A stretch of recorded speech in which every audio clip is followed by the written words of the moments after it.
নির্বাচন করে 50-100 বছর থাকুন, কোনো সমস্যা নাই। আপনি যে ছেলেটির কথা বলেছেন তার সম্বন্ধে আমাদের মতিউর রহমান চৌধুরী বলেছেন যে আমরা সাওয়াল পীরের পাল্লায় পড়েছি। আসিফ নজরুল এখানে প্রকৃতপক্ষে ডেপুটি চিফ অ্যাডভাইজার না, সে একটা অসহায় প্রাণী। ওইখানে আমি আপনাকে বলছি, এখানে তার চেয়ে নাহিদরা, তার চেয়ে আসিফ মাহমুদ সজীব ভুঁইয়া এরা অনেক বেশি পাওয়ারফুল।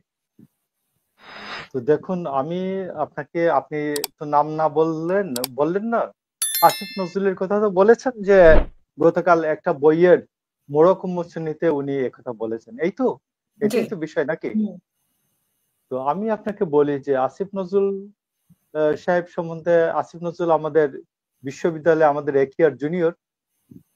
তো আসিফ নজরুল সাহেব, আমরা সমবয়সী, একই বয়সী। তো আসিফ নজরুলের সাথে আমার একসময় যথেষ্ট ভালো সম্পর্ক ছিল, এবং এটা টানাপোড়েনের পরে যখন তিনি জাহানারা ইমামের একেবারেই পুত্রবৎ স্নেহের অধিকারী বলে দাবি করে এক গণ আদালতের আয়োজনের সব একান্ত সহযোগী হন। এবং তারপরে আপনি দেখবেন যে আসিফ নজরুল বিভিন্ন সময় ধর্মীয় এদের সম্বন্ধে বিভিন্ন আলোচনা করেছেন। এই বক্তব্যটা যখন এসছে তখন তিনি বলছেন যে ওই বক্তব্যটা তিনি যখন রেখেছেন তখন তিনি উপদেষ্টা ছিলেন, কিন্তু এটা এক্সকিউজ না, এটার থেকে উনি সরে আসলেন। তো এখন আসিফ নজরুল এক এক সময় এক এক কথা বলার তো অভ্যেস আছে। তো এর মধ্যে উনি কয়েকবার শিফট করেছেন নিজেকে। তো এখন মাঝখানে কিছুদিন আওয়ামী লীগের সাথে উনি সুযোগ না পেয়ে উনি বিএনপির শুভানুদ্দায়ী হয়ে গেছিলেন। Very good. কিন্তু তিনি যেটা বলেছেন যে এরা 5-7 বছর থাকবে, আমার 5-7 বছর না, 5-10 বছর না, আমি 50-100 বছর থাকতে আপত্তি নাই তো, কিন্তু নির্বাচন করে থাকতে হবে। নির্বাচন করে 50-100 বছর থাকুন, কোনো সমস্যা নাই। আপনি যে ছেলেটির কথা বলেছেন তার সম্বন্ধে আমাদের মতিউর রহমান চৌধুরী বলেছেন যে আমরা সাওয়াল পীরের পাল্লায় পড়েছি। স্যার নিশ্চয়ই আপনি দেখেছেন, নিশ্চয়ই এটা আপনার নাজমুল হাসান কলিমুল্লাহ স্যার দেখেছেন। আমাদের প্রখ্যাত সাংবাদিক মতিউর রহমান চৌধুরী তিনি বলেছেন যে আমরা সাওয়াল পীর দ্বারা এখন শাসিত হচ্ছে।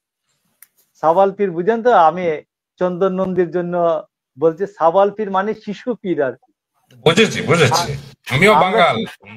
হ্যাঁ, আমরা শিশু পীরদের এখন এই শিশু পীর তিনি 6 দিনে 28 বার হেলিকপ্টার চড়েছেন।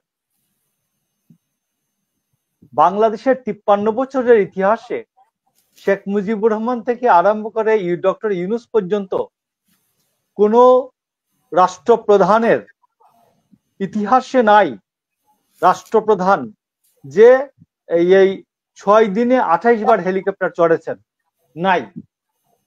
জিয়াউর রহমান তো জেলার থেকে উপজেলায় হেঁটে চলে যেতেন, 22 কিলোমিটার পথ হেঁটে, 22 কিলোমিটার হেঁটেছেন, আর সে 22 কিলোমিটার পথ হেলিকপ্টারে গিয়েছে, মানে জেলা থেকে উপজেলায় হেলিকপ্টারে গিয়েছে।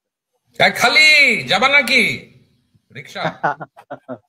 তো এখন গতকালকে দেখেছেন যে চন্দ্রবন্দিদা যেটা বুঝিয়েছে যে রিকশার মতো আর কি, হেলিকপ্টারটা রিকশার মতো ইউজ করা। হ্যাঁ, হেলিকপ্টারটা রিকশার মতো ইউজ করেছেন এই সাওয়াল পীর। তো এই সাওয়াল পীর যদি আমাদেরকে 5-10 বছর থাকে তাহলে দেশের অর্থনীতি যে কোথায় যাবে, দেশ যে কোথায় যাবে এটার সীমানা নাই, আমি জানি না কোথায়, গন্তব্য কোথায়।